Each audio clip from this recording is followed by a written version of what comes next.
Bonjour à tous. Donc, Denis, il n'y a pas très longtemps, a proposé que je fasse un talk sur l'utilisation de Debian chez Volix. Donc, et ça m'a semblé une bonne occasion de révéler quelques petits secrets, et des points positifs et des points négatifs. Pourquoi on utilise apt ftp archive et pas reprepo, des choses comme ça. Donc, j'ai fait la présentation il n'y a pas longtemps. Et le but, c'est aussi de lister du coup pas mal de choses qu'on utilise, des outils qu'on a fait, des façons d'utiliser qui sont du coup bonnes ou mauvaises. Et vraiment, n'hésitez pas si vous avez des questions. Euh, une petite présentation rapide, mais du coup, il y a déjà eu une présentation hier du coup, mais sur le principe, donc du coup, Evolix, on fait de l'hébergement et surtout de l'infogérance de serveurs Debian. Pour un ordre d'idée, on infogère environ 750 serveurs pour une bonne centaine de clients. On est présent en France et aussi à Montréal. Et une petite particularité, c'est que autant en France, Debian, c'est vraiment un standard pour de l'infra, autant au Québec, c'est plus compliqué. C'est vraiment le standard, c'est vraiment Red Hat et CentOS. Et donc, bon, voilà. Un petit point. Donc ça, c'est de la pub. On l'a déjà fait hier. Hop. On repasse rapidement. Je reviendrai de façon sur certains points. Donc, ma première installation de Debian. En 2002, du coup, j'ai installé une Debian qui marche, qui fonctionne toujours. Alors, la machine est éteinte, mais je crois qu'il y a un an, du coup, je l'ai rallumée pour aller regarder la date exacte d'installation. Avant, ce qui était pratique, c'était avec le fichier uucp.log. Et du coup, on pouvait voir la date d'installation parce que, sauf pour les 0,001% de gens qui utilisaient UCP, du coup, ça restait là et puis on voyait en gros une trace de la date à laquelle on avait installé. Donc, du coup, c'est en mai 2002. Du coup, en mai 2002, on était à peu près sur une Potato, mais en fait, presque une Woody. Donc, ce que j'ai fait du coup à l'époque, c'est j'étais content. Donc ça, c'est une vraie photo du, parce que Woody est sorti l'été 2002. Et puis du coup, j'ai installé Woody sur plein de machines. Tous les, dans la promo, en fait, du coup, en TP, il y avait un Linux avec un KDE 2, je pense, 2.2. Et du coup, tout le monde voulait retrouver un petit peu l'environnement pour faire les TP. Et donc, du coup, j'ai installé à peu près, je pense, quelques dizaines de Woody, certaines avec des boots sur disquette. Alors là, du coup, pour Cyril, comment ça ressemblait à un installeur en Debian Woody, la capture d'écran et d'époque, du coup, elle n'est pas de très bonne résolution. Mais du coup, l'astuce ultime, c'était de partir sur un noyau 2.4 parce que le défaut, c'était avec un noyau Linux 2.2. Et du coup, c'était plus optimum, ça supportait plus de matériel. Mais dans certains cas, il fallait quand même passer avec les disquettes. Où du coup, on avait deux disquettes, en fait, je me suis souvenu. Voilà. Donc les super écrans d'installation de Debian. Petit souvenir. Donc, du coup, je me suis intéressé à Debian de près. Et là, je vais lister un petit peu les outils pour moi qui ont été très inspirants dans Debian et sur lesquels, du coup, finalement, au sein d'Evolix, on s'est inspiré. Alors, je vais les citer un peu en vrac. C'est pas du tout exhaustif, mais donc voilà. Le BTS, sous Debian, donc pour reporter les bugs, mais finalement, c'est plus que pour reporter les bugs, c'est pour faire des demandes qui vont concerner le site internet, pas mal de choses, et tout est centralisé dans le système de report de bugs, qui est du coup, qui date de 15 ans à peu près, donc je pense, ou même encore un peu plus. Et donc le principe, du coup, on s'est pas mal inspiré du coup du BTS, notamment pour construire un outil de ticket, dont je reparlerai un tout petit peu. IRC, du coup, il y a une grande utilisation d'IRC chez Debian, et du coup, je me suis initié à IRC du coup grâce à Debian. Et donc voilà, les mailing lists, où du coup, forcément, c'est un projet international et il y a une grande utilisation des mailing lists, notamment si vous ennuyez un jour et que vous voulez lire Debian Devil, les archives ou autres. J'avoue que je ne suis plus, je ne sais pas, est-ce que c'est aussi actif là, ces derniers temps qu'à l'époque, je pense. Ouais. Aliot, donc là, en 2002, ce n'était pas encore présent, je crois que c'était dans 2004 ou en 2005, mais qui du coup était une forge pour centraliser du coup, tous les développements sous CVS et SVN à l'époque. Il n'y avait pas encore Git. Le principe d'avoir une équipe qualité et toutes les tâches que ça pouvait recouvrir, s'intéresser à, du coup, d'une façon générale, la qualité dans les paquets, mais aussi finalement qui est actif, qui est inactif, etc. Et c'était très, très inspirant. Et notamment pour moi, du coup, je n'avais pas d'expérience spécifiquement en développement logiciel. Et finalement, le concept de QA, c'est intéressant de le découvrir sous cette forme-là. D'autres outils, alors ce n'est pas des outils, mais les bug squashing parties, qui sont du coup des rencontres dans le monde entier pour essayer de shooter le plus de bugs possible. La localisation qui fait un travail extraordinaire au sein de Debian, et notamment, évidemment, pour la traduction, il y a plein de morceaux qui sont traduits. Et d'ailleurs, ce qui est extraordinaire, c'est qu'il y a plein de choses qui sont traduites, mais du coup, uniquement dans Debian, et ensuite, comme des man pages spécifiques à des outils, bon, après, qui retournent en upstream des fois, mais des fois qui sont d'ailleurs traduites que dans Debian. Et aussi l'organisation de cette équipe-là. Comment est-ce qu'on peut relire des choses, etc. ou autre. Et du coup, ça, très intéressant. L'équipe de sécurité, le fonctionnement avec des principes d'embargo un petit peu, etc. Le workflow sur les décisions, le principe de prendre des décisions, est-ce qu'on fait un vote, et du coup le principe de faire un vote de Condorcet, puis après ça ouvre la porte à d'autres choses. Donc on rejoint pas mal la présentation de Nicolas, mais là du coup moi je picore, je cherry-pick ce qui nous intéresse. Le principe de duocratie, au final, celui qui a raison, c'est un peu celui qui fait, quoi. Donc voilà, ça sert à rien des fois de discuter pendant 3 ans. Et enfin, je reviendrai un petit peu dessus, le wiki. Ça, je ne saurais même pas dire de quelle époque ça date. De 2000, peut-être 2008, 2007. Avant ?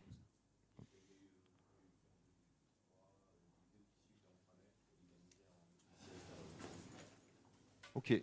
Donc je répète, du coup, officiellement, il a migré en 2004, mais il date finalement de 2003. Donc, avec tout ça, du coup, moi j'ai créé Volix, notamment avec Maxime, qui habite maintenant à Toulouse. Et petite dédicace à toi, qui est venu exprès. Et du coup, on s'est beaucoup inspiré sur pas mal de concepts. Finalement, on a copié Debian sur pas mal de concepts d'organisation. Et ça, moi, je le dis à mes enfants, copier, c'est bien. De toute façon, c'est le principe du logiciel libre. Il faut copier, on améliore, et vraiment, il n'y a pas de souci à copier. Donc, du coup, d'ailleurs, c'est moi qui dis copier, c'est bien. Du coup, en 2003-2004, ce que j'ai fait, c'est que j'ai trouvé le GNU Entrepreneur How-To. Donc, c'était un document en PSBook de 50 pages qui expliquait comment créer une entreprise. Donc, on a suivi la procédure, puis on a créé une entreprise, quoi. Ça marche. On a oublié quelques copier-coller à un moment, mais on a corrigé après, un peu plus tard. Donc, qu'est-ce qu'on a copié et comment on l'a copié? Donc, on a copié les mailing lists et finalement plus précisément le principe d'avoir des traces par email. En tout cas, à l'époque, c'était finalement pas si évident. Et maintenant, d'ailleurs, les emails pour les jeunes, c'est plus si évident que ça. C'est plus forcément l'outil standard que c'était. Donc ça, on a bien utilisé. Dès le début, par exemple, on a copié sur l'équipe de localisation et on a utilisé les tags RFR, TAF, DON, pour se dire, bah, tiens, voilà, je vais envoyer un mail, je vais le relire, etc., corriger les fautes, les propositions au client pour la communication, des trucs comme ça ou autre. Et bon, voilà, on avait créé une sorte de petite norme où on avait pitché les bonnes idées. IRC, alors là, j'ai compté en 2017, du coup, on a créé plusieurs canaux IRC, on communique beaucoup par IRC, même si finalement, physiquement, on était dans les mêmes bureaux au départ, mais ce qui nous a permis, du coup, quand il y a des personnes maintenant qui sont un petit peu en télétravail ou autre, bah, ça nous permet d'être assez transparents. Ça ne suffit pas, hein, mais du coup, c'est un outil qui est pas mal. Du coup, j'ai compté sur juste les canaux Evolix. Cette année, on est à 100 000 lignes, et l'année n'est pas finie. La forge, du coup, on a monté une forge au départ, et puis du coup, bah, comme Alliot, on a pris GForge pour retrouver un peu les mêmes outils. Et depuis, on a migré, et en ce moment, enfin, on a migré il y a 3-4 ans, et on est sur Redmine, et on se pose des questions pour, comme Debian, passer potentiellement sur GitLab ou Gitee, qui est un autre outil de forge. Et le BTS, du coup, le principe vraiment, c'était d'avoir un concept similaire, notamment le concept de, bah, on peut accéder à ça par web et par mail. Donc on peut répondre par mail, puis ça va construire un thread. Ou alors on peut avoir une interface web.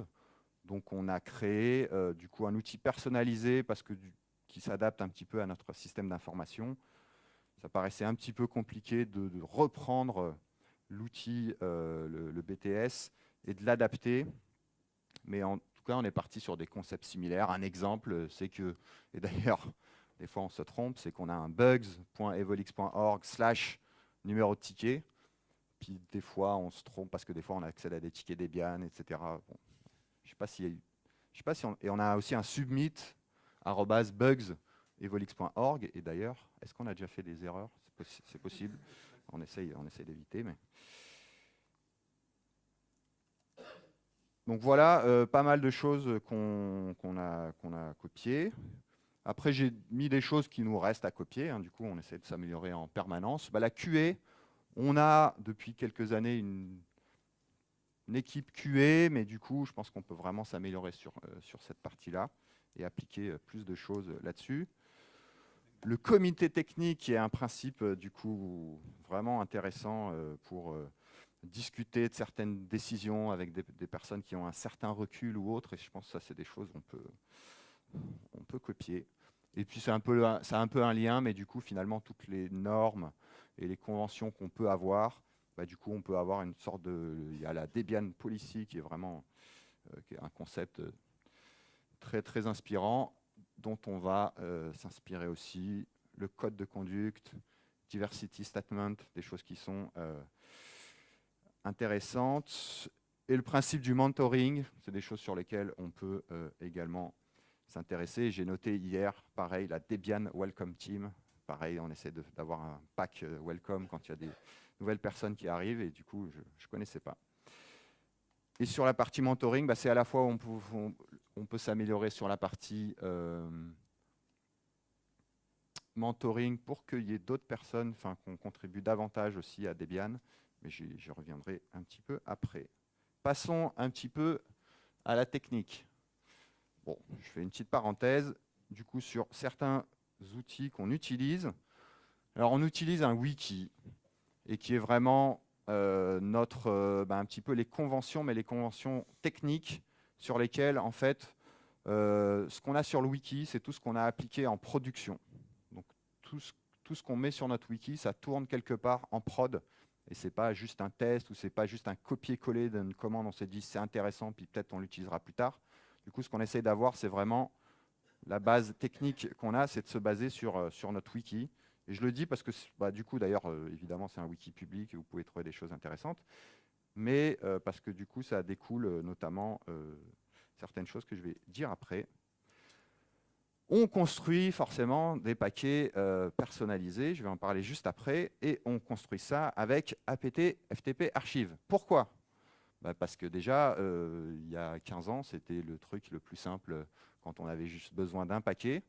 Et on a étudié RepRepo, Les bugs de RepRepo, c'est qu'il n'est pas capable d'avoir plusieurs versions d'un package pour la même distrib.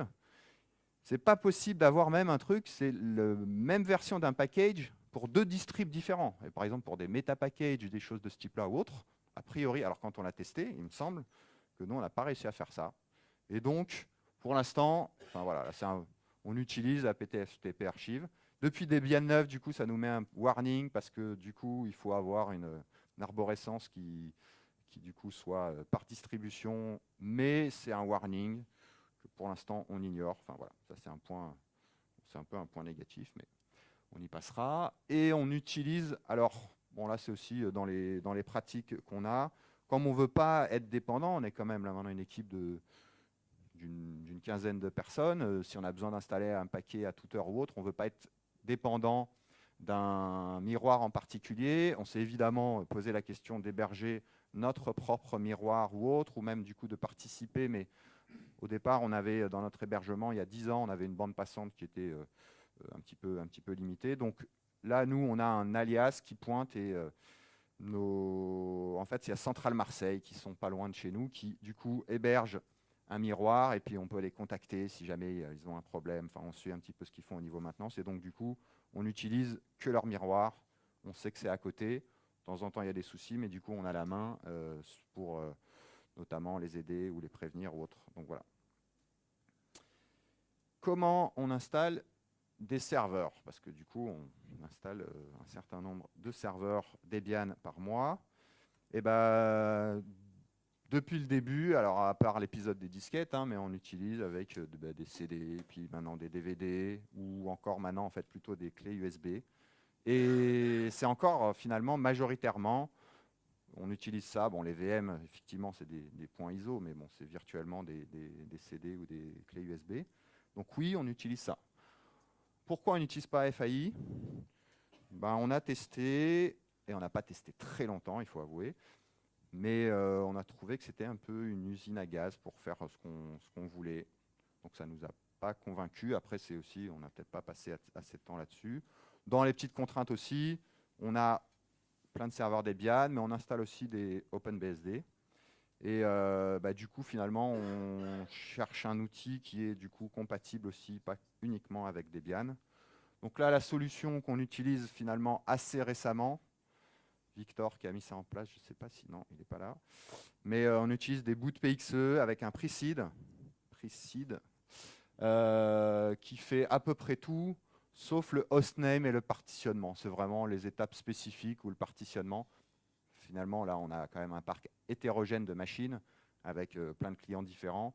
Et c'est, à part le hostname, bah, du coup, le partitionnement, c'est la seule étape où, de toute façon, il n'y a pas un grand intérêt de vraiment l'automatiser parce que finalement, c'est le point où on se pose finalement une question manuelle presque à chaque fois. Sauf quand on clone, mais quand on clone, après, c'est encore, on utilise des outils un petit peu différents. Pour l'installation de paquets, bon alors là, rien d'extraordinaire, j'ai envie de dire, mais on utilise un paquet qu'on appelle historiquement, c'est pas très joli, mais il s'appelle serveur avec un U, serveur base. Et bah, c'est un meta package qui a du coup des dépendances strictes. Et ça, typiquement, c'est ce qui nous permet de savoir si un serveur, en gros, s'il est infogéré par nous, bah, c'est si ce paquet est installé. Du coup, on va retrouver nos outils sur lesquels on a décidé qu'il fallait qu'ils soient vraiment installés. Et c'est un depends, c'est forcément installé. Et du coup, ce serveur base, bah, on le maintient finalement par version de distribution. Il peut avoir des évolutions. Mais du coup, là, oui, voilà, c'est la version pour Jessie. Donc là, on doit par exemple installer libpam, systemd, des choses de ce type-là. On fait ça aussi, en fait, bah, on a des ordinateurs au bureau. Et puis, ils sont tous sous Debian, à part un ou deux sous OpenBSD. Et bah, on a pareil, alors là encore une mauvaise idée qu'on a eue, mais ça s'appelle Desktop Base. Donc du coup, il y a déjà un paquet qui s'appelle Desktop Base. C'est vraiment bête, quoi. En plus, c'est en anglais, l'autre était en français, mais bon, peu importe. Donc du coup, mais bon, finalement, on installe ce paquet-là. Et là, bon, là, il y a des dizaines, voire des centaines de paquets. Et par exemple, quand on installe des nouveaux postes, maintenant, là, on a un playbook Ansible, et puis qui notamment installe ce paquet, puis ça fait déjà 90% du travail. Après, il y a des petites configs avec l'URL d'app, des choses comme ça ou autres. Mais du coup, c'est bien pratique. Et du coup, d'ailleurs, dans le challenge, tout le monde, même ceux de la compta, de l'administratif ou autre, on utilise tous Linux, et ça marche bien. Qu'est-ce qu'on aime, qu'est-ce qu'on n'aime pas sous Debian? Alors là, bon, attention. Là, je ne me suis même pas plongé dans le sujet. Enfin, si, je me suis plongé un petit peu dans le sujet, mais le débat qui, je pense, est impossible à résoudre, parce que du coup, pourquoi est-ce que défaut MTA installe Eximcat et pas Postfix? Alors, enfin, bon, si, je sais pourquoi. Il y a des débats qui sont relancés. Il y a eu une non, il n'y a pas eu une GR, mais bon. Il y a une page de wiki qui référence les discussions qui sont relancées tous les 2 ans, etc. Ou autre. Donc, voilà, bon. C'est pas très embêtant, hein, au final, dans les scripts, on purge, etc. Ou autre. C'est pas un gros point, mais pourquoi? Pourquoi? Non, moi, je sais pas. Bon, parlant des points positifs plutôt, et notamment, là, c'est plein de choses un petit peu transparentes, dont nous, des fois, on a un petit peu du mal à se rendre compte, qui sont facilitées par le packaging Debian, et ça, c'est extraordinaire. Debian sysmain, par exemple, pour les paquets MariaDB ou MySQL, qui permet de générer un mot de passe admin, etc. ou autre. Ça, c'est trop, trop bien. La config d'Apache éclatée. On s'est posé la question de savoir si... Moi, il me semble que c'est du coup le mainteneur Debian qui a initié cette partie-là avec les liens symboliques pour les virtual hosts et les commandes pour, au départ, activer les virtual hosts, puis après les modules, enfin il y avait les deux, puis maintenant il y a la conf qui peut être en lien symbolique. Voilà, ça c'est trop bien. Bon, je liste pas tout un petit peu, mais c'était pour lister. Voilà. Et sur le même sujet, du coup maintenant on utilise Ansible. Hier on a parlé un petit peu de ça. Et je voulais juste parler sur la partie maintenance, quelque chose dont on a parlé à la DebConf cet été, mais sur les config files et comment du coup gérer les config files sur les serveurs. Je ne vais pas être très long, mais c'est pour rappeler un petit peu certains principes. Vous savez probablement qu'il y a plusieurs façons de gérer les config files sous Debian. Soit c'est des fichiers qui vont être inclus dans le paquet, et dans ce cas-là, qui vont être marqués comme des conf files. Et vous avez sûrement déjà vu finalement les points dpkg hold et des points dpkg dist. Donc ça, c'est une méthode un peu standard, mais du coup pas très intelligente quand même. Il y a, je passe très rapidement les symlinks, je connais quasiment aucun paquet qui utilise ça, mais donc c'est une méthode possible. Et la bonne méthode pour des paquets un petit peu complexes et des paquets qui ont besoin d'une configuration où on va mettre les mains dedans, c'est d'utiliser des mainteneurs scripts, ce que font un certain nombre de paquets, où ça permet de générer, en fonction de questions de debconf, des choses comme ça, ou d'autres paramètres, un fichier de configuration qui va être adapté. Et la question du coup que je me pose, et je ne sais pas pourquoi est-ce qu'on n'utilise pas plus UCF, qui est quelque chose qui peut être utilisé du coup dans un script post-inst. Du coup, UCF, il est capable de faire quelque chose d'extraordinaire. Il est capable de faire un three-way merge pour les conflict resolution. Donc, il est capable d'avoir une config par défaut, puis on rajoute des choses, et puis potentiellement, il pose des questions, mais il est capable tout seul de merger, de comprendre qu'il y a une ligne qui a changé par rapport à la conf standard. Puis s'il y a d'autres lignes qui ont changé, il ne va pas nous demander de faire un diff, des choses comme ça ou autre. Dans pas mal de cas, on est capable de faire du coup de résoudre automatiquement le conflit. Et je crois que du coup, j'ai compté, il n'y a pas beaucoup de paquets qui utilisent ça. Donc c'est une question aussi, je ne sais pas pourquoi.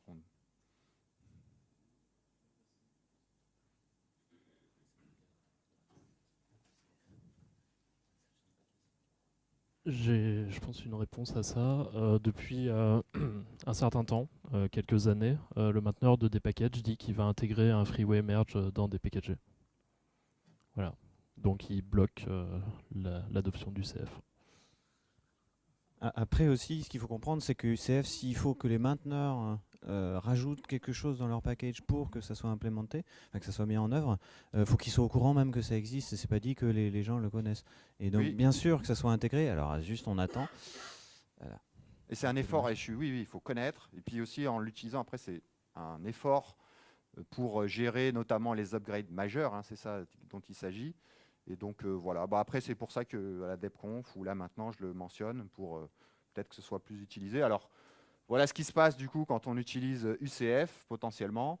Il nous liste un certain nombre de choix. Bon, en fait, finalement, tous les choix sont un peu comme les conf files, sauf le choix numéro 6. Et c'est vrai qu'il est encore marqué comme expérimental, mais depuis plusieurs années. Et ça marche, hein, il y a des paquets qui l'utilisent. Le paquet Samba, par exemple, il l'utilise. Et ça marche bien. Et du coup, si on utilise le choix numéro 6, bah, du coup, ça nous fait un merge qui résout les conflits. Puis après, bon, évidemment, il y a certains conflits qui ne sont pas possibles à résoudre, mais du coup, c'est... Voilà. Et finalement, pourquoi je parle de ça, bah, c'est le principe dont on voit encore plus l'intérêt quand on utilise Ansible, mais qui est même en dehors de l'utilisation d'Ansible, c'est d'essayer de toucher pour avoir les upgrades et sur plusieurs versions. Hein, la machine que j'ai installée en 2002, du coup, elle a eu plein d'upgrades. Et du coup, on se rend compte que voilà, c'est très important de bien gérer les fichiers de configuration. Et l'objectif, c'est vraiment de ne pas toucher aux fichiers de configuration originaux. Donc le principe, c'est, alors le problème, c'est que soit il faut que les logiciels le supportent et il faut que le packaging le supporte. Mais les bons principes, c'est de pouvoir faire des includes, notamment avec les fichiers confd comme voilà, Apache, c'est vraiment du coup le bon exemple de ce qui est utilisé, en faisant des overrides. C'est-à-dire que là, il y a une conf par défaut et qu'on peut override avec des choses qui vont être inclus. Donc comme ça, quand il y a des paramètres par défaut, dans le fichier de conf original, on va y toucher le moins possible. Et puis même pas du tout, et s'il n'y a pas du tout, c'est encore mieux. Donc, bon, là maintenant je vais lister aussi un certain nombre d'outils qu'on utilise, parce que ce qu'on fait principalement, donc du coup c'est de la maintenance qu'on appelle l'infogérance. Donc comment est-ce qu'on fait notamment pour créer des comptes pour les sysadmins sur les machines. Donc on crée des utilisateurs effectivement à l'installation, mais cette liste peut bouger, il peut y avoir des ajouts notamment. Donc là, depuis au moins maintenant 2-3 ans, on utilise des playbooks Ansible pour faire des add-users et des del-users. Et une bonne idée qu'on n'a pas appliquée, mais je la donne quand même sur le principe, c'est on peut aussi, je sais qu'il y a une société en Nouvelle-Zélande qui fait ça et qui travaille avec Debian, ils ont un package par personne. Donc du coup, de savoir si le sysadmin a les accès ou autre, du coup, c'est installer ou pas le package qui va s'appeler John Doe ou pas. C'est de savoir s'il aura un compte. Ça installe. Bon, typiquement, le add-user, qu'est-ce qu'il fait? Il crée l'utilisateur, il installe ses clés SSH, il lui met des droits sudo. Qu'est-ce qu'il fait encore? Il s'assure que voilà, les droits du home sont corrects. Un point profile, bon ça je vais revenir juste après. On fixe aussi des UID parce que finalement c'est important pour avoir une homogénéisation. C'est chaque personne a un UID fixe. Alors nous on utilise sur les machines du coup à partir de 2000 pour avoir un saut par défaut. Quand on fait un add user, ça commence à 1000. Et donc chaque personne a finalement, chaque sysadmin a son numéro. Et le principe c'est qu'il retrouve son numéro sur chaque serveur. Et voilà, ça c'est pratique. Et on utilise du coup sudo.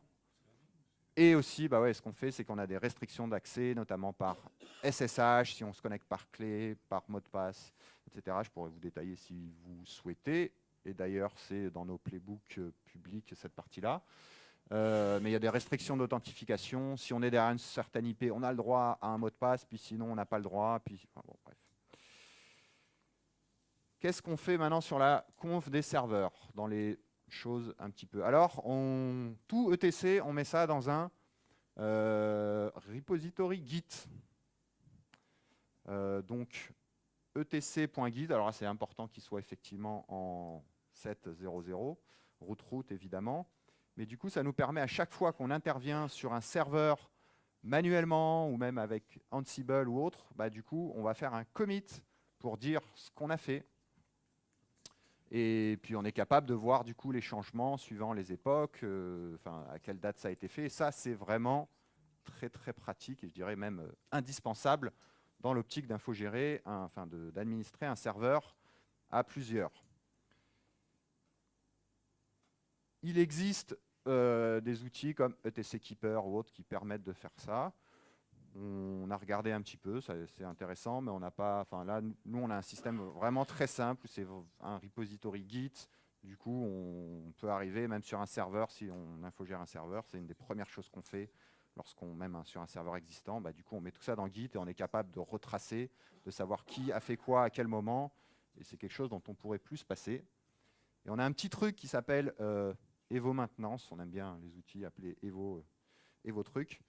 Et Evo Maintenance, c'est un outil justement qui est basé sur une astuce qui n'est pas très compliquée. C'est on trappe les exits. Donc dès qu'on se déconnecte en SSH, on fait un exit, ou alors on fait un CTRL-D, ou alors on a un timeout qui nous force à le faire ou autre. Dès qu'on est à la main, du coup ça nous lance un petit script qui va nous faire un read en shell ou quelque chose de assez simple comme ça. Du coup, il n'y a vraiment pas de coût. On ne va pas dans un wiki, dans un outil, etc. On met une ligne, effectivement, c'est assez simple. Et cette ligne, et ce que ça fait là, ça va aller garder un log de ce qu'on a fait. S'il y a eu des changements dans ETC, ça va faire un commit et mettre ça en message de commit. Donc finalement, ça va faire tout seul les opérations. Ça va envoyer un mail pour que tout le monde soit au courant immédiatement de ce qui a été fait. Et bien sûr, on prend les détails du coup de c'était qui, quel IP, à quelle heure il s'est connecté en SSH, etc. ou autre. Et puis on envoie ça aussi dans une base de données qui nous permet justement dans notre outil de notre panel, on va dire, par rapport à un serveur, d'avoir l'historique de toutes les maintenances et de pouvoir faire des recherches ou des choses comme ça ou autre. Donc voilà un des principes. C'est plus finalement, je crois que le Evo Maintenance, dont on doit avoir le paquet sur notre repository, mais finalement, la seule astuce, c'est ce principe-là. C'est un script shell derrière qui fait ce que je viens de dire. Qu'est-ce qu'on a autre comme astuce ou comme best practice ou mauvaise pratique, justement? On utilise depuis le début tous nos scripts qu'on a un petit peu de façon personnalisée. On utilise ça dans User Share Script. Alors ça, c'est un gros débat parce que du coup, on a commencé à utiliser ça. C'est une habitude. On sait que tout ce qui est personnalisé est dans User Share Script. Ça respecte pas forcément les standards. Donc, il y en a qui veulent changer. Coucou Benoît. Mais ça nous permet d'avoir un endroit centralisé où, voilà. On utilise aussi pour la maintenance quelque chose qui a été retiré de Debian depuis 3 ou 4 versions, mais en fait qui est trop bien. Et puis le truc est tellement petit, c'est en C, puis il n'y a pas de bug, et donc du coup nous on continue de l'utiliser. Mais c'est pas bien, hein, mais nous on continue de l'utiliser. C'est log2mail, quelque chose qui est un petit démon, et qui vérifie si on lui met des patterns connus, comme par exemple erreur, quelque chose ou autre, il va envoyer immédiatement un email pour dire « Ah, j'ai détecté un souci ». Et on l'utilise en conjonction avec logcheck. Alors ça, logcheck, c'est encore dans Debian. Logcheck, en fait, c'est un complément quand on utilise un petit peu les deux. Logcheck, lui, il identifie tout ce qu'il ne connaît pas. Donc il a une base de tout ce qu'il connaît. Puis en gros, c'est un cron qui se lance toutes les heures et puis il dit si j'ai vu dans certains logs des choses que je ne connais pas, je le reporte. Et du coup, ça permet d'alimenter, on va dire, une base où on se dit tiens, ah ouais, ça c'est cool, c'est vraiment un bug. Donc dans ce cas-là, on le met dans logmail, puis en fait, on veut le recevoir à la seconde où ça arrive la prochaine fois. Donc ça nous permet d'alimenter log2mail, ou alors on se dit c'est normal, et puis du coup, on lui dit ok, la prochaine fois, ne me le dis pas. Et ça permet d'avoir une base comme ça. Et d'ailleurs, log2mail, je ne sais pas trop pourquoi ça a été retiré. Il n'y avait pas trop de bugs. Personne s'en occupe, ouais. Ouais. Mais après, ce qu'il y a, c'est qu'il y a aussi en fait dedans, si on met, il est tellement simple que si on lui met un fichier de conf, on met le mauvais chemin, il segfault. Ouais, non, l'upstream n'existe plus. Ouais. Bon. Après, on a voulu migrer à des outils plus modernes. Du coup, il y a fail2ban qui en fait est capable de faire finalement beaucoup plus que ce que fait log2mail ou autre. Mais par exemple, fail2ban, il a un lien avec le réseau et donc dans les patterns, il veut détecter à chaque fois une IP. Et nous, on ne veut pas toujours ça. On veut, je sais pas, dans les logs MySQL, quand il dit erreur, il faut reconstruire cette base ou autre, du coup, là, il n'y a pas d'IP. Donc, les fail2ban, on n'a pas réussi à lui dire il n'y a pas d'IP, je veux juste ce pattern. Donc, pour l'instant, on reste avec log2mail par défaut. Et on en a parlé hier, mais on utilise ce qu'on appelle EvoCheck, et qui est un script shell qu'on lance une fois par jour, qui est en cron sur chaque serveur et qui fait des tests de conformité du coup assez simples, vérifier que combien il y a de critères? Il y a peut-être une centaine de critères, un petit peu moins, suivant chaque version. Et finalement, les critères, c'est vérifier que /root est bien en 7.0.0 parce que du coup, il peut y avoir des choses confidentielles dedans. On vérifie même que TMP est bien en 1.7.7.7, enfin des choses comme ça, des critères qui sont soit des critères que nous on a choisis, soit des choses qui sont évidentes, mais au final, où on a pu avoir des incidents, et ça nous permet de nous rendre compte quand même assez tôt de certaines déviations qui peut y avoir. Et pareil, il est disponible, mais bon, ça n'a pas un grand intérêt, je dirais, de l'utiliser parce que c'est nos conventions, mais c'est plus le principe qui peut être intéressant de se dire, bah voilà, si je suis en Debian 9, je dois avoir tel fichier de configuration, il doit avoir tel droit, etc. ou autre. Voilà. Les outils qu'on utilise, c'est par exemple tout ce qui est firewall sur un serveur. On n'utilise pas un... T'as une question, Nicolas? Okay. On n'utilise pas un script ipétable, on a fait un petit outil qu'on appelle Mini Firewall, qui n'est pas très évolué, mais qu'on utilise depuis finalement plus de 10 ans. Et le principe, c'est de faire un firewall, mais juste pour la machine. Donc il y a des variables finalement shell dans un fichier etc défaut mini firewall, et qui permet de dire, bah voilà, j'ouvre tel port, et puis j'ai des règles personnalisées. Et du coup, on utilise ça. Alors on se pose par exemple toujours la question, est-ce qu'on package ça? Je ne sais pas si ça a un grand intérêt de le packager, parce que c'est pas non plus fonctionnel pour tous les cas, etc. ou autre. Mais voilà. Enfin, quand je dis packager, je crois qu'il est packagé, mais c'est du coup d'en faire un package officiel. Mais, voilà. On utilise dans les mêmes outils, petits outils, on utilise beaucoup OpenVPN, ou on utilise même des petites PKI. Donc du coup, on a un petit outil qui s'appelle Shell PKI, puis du coup qui s'installe, et puis on fait create, puis c'est une crée une PKI, puis on est capable de générer des certificats sans installer une usine à gaz comme certains outils existent. Il n'y a pas de Java, il n'y a pas de choses comme ça. Shroudbind, bon, ça c'est plus un petit script qui permet de shrouter bind qu'on utilise. Pour les backups, on utilise Evo Backup, et c'est un script qui fait du coup des backups qui pousse en rsync sur un serveur centralisé. Voilà, quelque chose de très simple. Et tout ça, vous pouvez les retrouver sur notre forge si jamais ça vous intéresse ou si vous avez des questions. C'est des choses qu'on installe sur tous les serveurs, tous nos serveurs Debian. Et Evo Acme, donc ça c'est pour la gestion de Let's Encrypt, donc qui est une petite surcouche à Certbot et qui nous permet facilement enfin voilà, ça fait un peu un boulot, un complément de Certbot pour générer les CSR et avoir les certificats. Ensuite, comment est-ce qu'on gère les mises à jour de sécurité? Donc, nous, LTS, c'est quelque chose qu'on a un petit peu poussé, parce que c'est vraiment, ça nous enlève une épine du pied. On n'arrive pas à suivre, effectivement, à dire à tous nos clients que, du coup, vous ne devez plus avoir de Debian 7 dans quelques mois, de Debian 8, non, maintenant c'est de Debian 8 dans quelques mois ou autre, et du coup, ça prolonge la durée de vie de nos systèmes, et du coup ça c'est quand même une killer feature. Qu'est-ce qu'on utilise comme outil? Donc là je vais plus parler des mises à jour de sécurité et de stabilité. On utilise un tout petit peu ApptiCron sur certains serveurs pour tester, et ApptiCron c'est un outil qui permet de nous dire tout de suite quand il y a des mises à jour à faire. Donc il nous envoie un mail, du coup on fait les mises à jour, et sur certains serveurs un peu moins critiques, on les teste.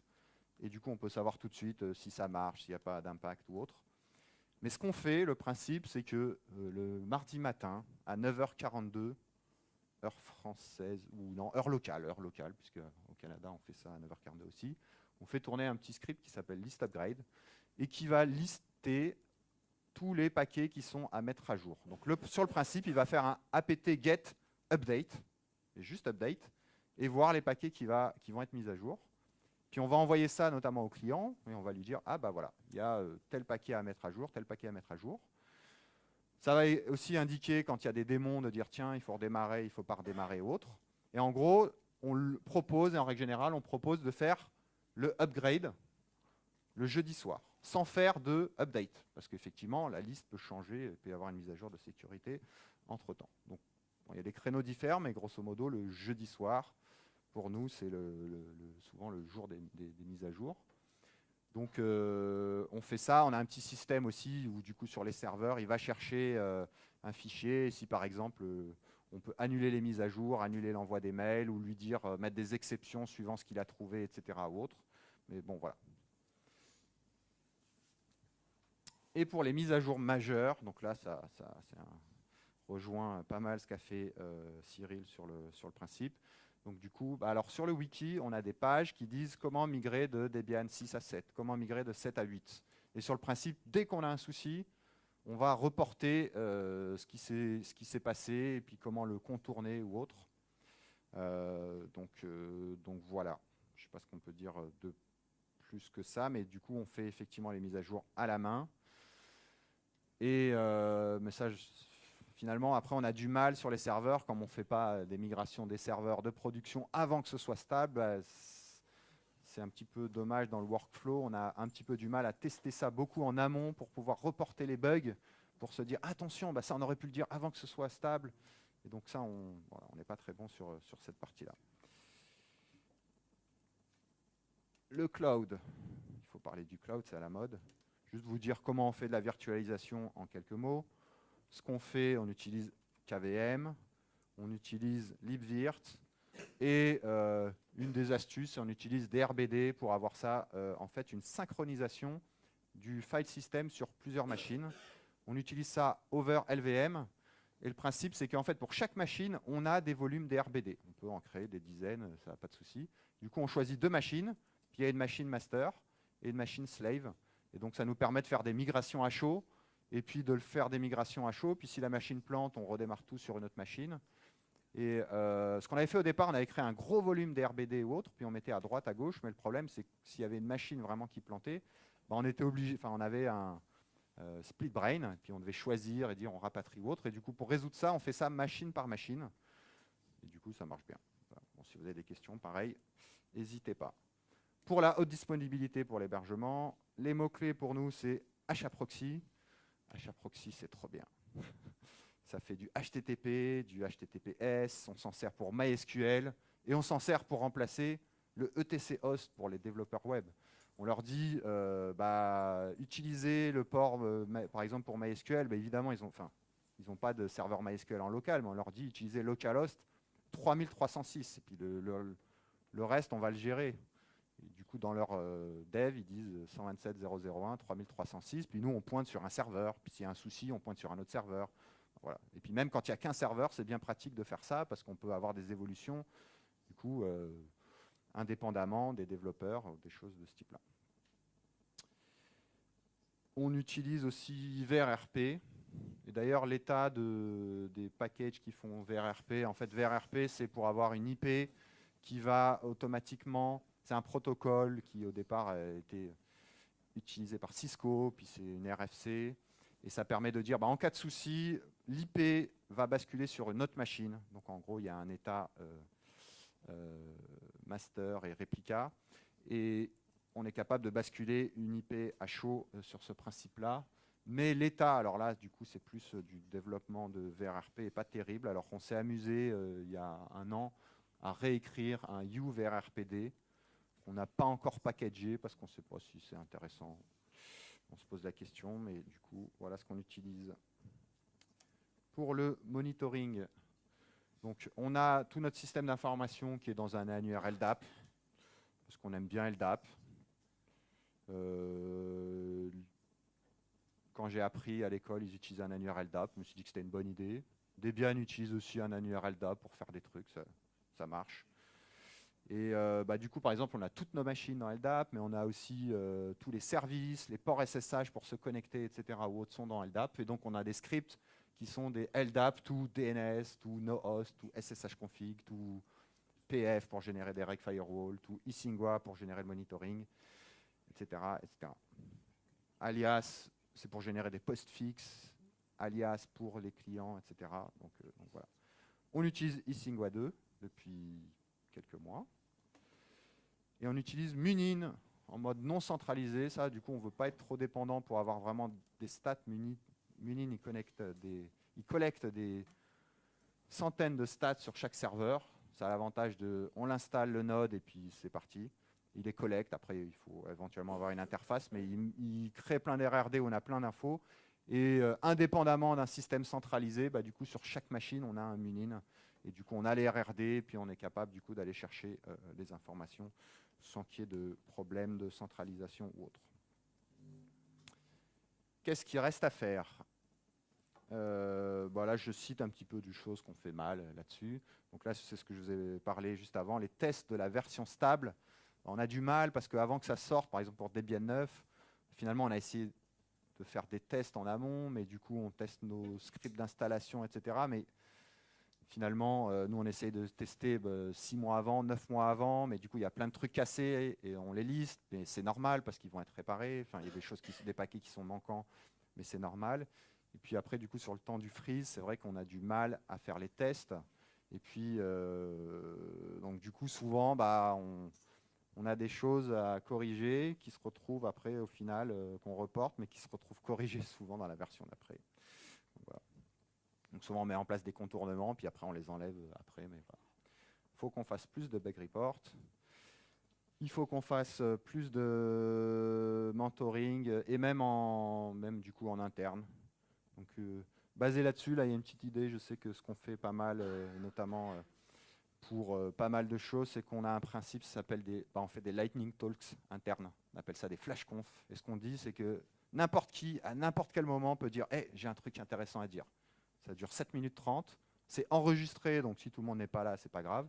Et du coup, c'est un screencast de 7 minutes 30 qui permet de parler de choses intéressantes sur lesquelles quelqu'un bosse depuis quelques semaines ou quelques mois. Ansible, par exemple, ça a été une flash conf au départ. Ou alors, je réorganise un fichier de conf, j'ai fait, voilà, et ça, ce principe-là. Du coup, on trouve ça intéressant. Puis après, on a un petit site interne qui est vidéo evolix.org sur lequel on a une 50aine de vidéos par an, du coup, depuis 2-3 ans. Et puis, quand il y a des nouvelles personnes, on peut aller leur dire ah, bah tiens, va voir telle vidéo, machin, etc. Et ça fait une base de connaissances. C'est un truc voilà, que je trouve cool. Et voilà, j'ai terminé. Et une idée que j'ai eue hier, que je n'avais pas forcément, c'est que on pourrait organiser une mini DebConf à Marseille en 2018, en 2019. Ça peut être une idée. Est-ce qu'il y a des questions?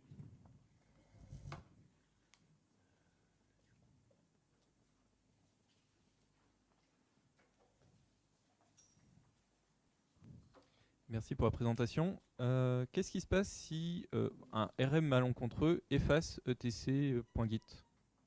Vous reconstruisez tout le déroulé à partir des notifications mail et les diffs qui ont été envoyés ou c'est perdu? Là, je te réponds en mode réflexe. Bon, du coup, c'est dans Git, mais on a des backups aussi. Du coup, le etc Git est backupé, et donc on restaurerait le backup du etc Git. Ok, très bien, merci. Voilà, je te dis en mode réflexe, c'est peut-être plus... du coup, le etc Git ne remplace pas... Enfin, c'est pas du tout un backup, en fait, mais c'est plus une historisation, quoi. Et donc, voilà. Tu parlais du mode de communication entre IRC, les mails, et tu disais les nouveaux entrants, les jeunes, vont moins utiliser les mails. Moi, ce que j'ai remarqué aussi, c'est qu'ils vont pas trop aimer IRC parce qu'il n'y a pas l'historique des discussions, et je les vois utiliser d'autres choses, alors des trucs web qui, moi, me plaisent pas, mais bon, c'est la mode. Est-ce que vous avez des frictions, des questionnements actuellement avec les nouveaux entrants dans votre entreprise? Alors nous, on est bizarre parce que du coup, les nouveaux entrants, donc par exemple, on a essayé de mettre des outils plus modernes. Donc dans les outils libres, alors on a fait un test qu'on utilise depuis 1 an. On utilise l'application Signal, qui est notamment Edward Snowden, et qui a créé une sorte de fondation, et il encourage à l'utilisation de Signal. Du coup, c'est pas comme IRC, mais c'est quelque chose qui permet de communiquer notamment avec son téléphone, d'envoyer des médias, des choses qui peuvent manquer à IRC. Et finalement, les seuls qui n'utilisent pas ça, c'est les nouveaux, qui en fait veulent utiliser que IRC, etc. Autre. Donc du coup, là, on est bizarre sur ce plan-là. Après, on a testé Mattermost, parce que du coup, voilà, ça nous a pas convaincus. Et ce qu'on essaye en fait en partie, c'est d'intégrer dans notre panel, ce qu'on se pose la question, c'est potentiellement d'utiliser, on essaie d'avoir une sorte de, un petit peu comme le ldap.debian.org, d'avoir des infos sur chaque personne, mais du coup dans l'interface web, pour qu'il y ait une communication plus facile. Il y a Juliette qui est là et qui s'occupe de cette partie-là, elle pourra en dire plus.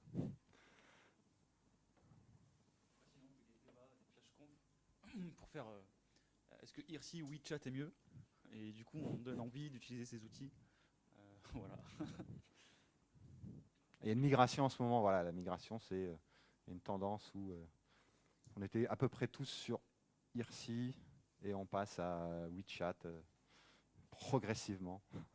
Donc chez nous les débats c'est un peu là-dessus, c'est pas forcément d'utiliser d'autres outils plus modernes dont je ne citerai pas le nom.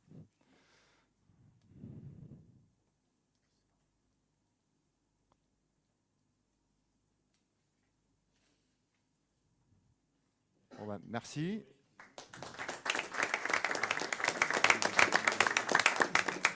N'hésitez pas s'il y a des questions sur les outils dont j'ai cité, parce que volontairement j'ai passé un peu en vrac, un petit peu tout ce qu'on utilise, mais s'il y a des points particuliers qui vous intéressent, on peut en parler.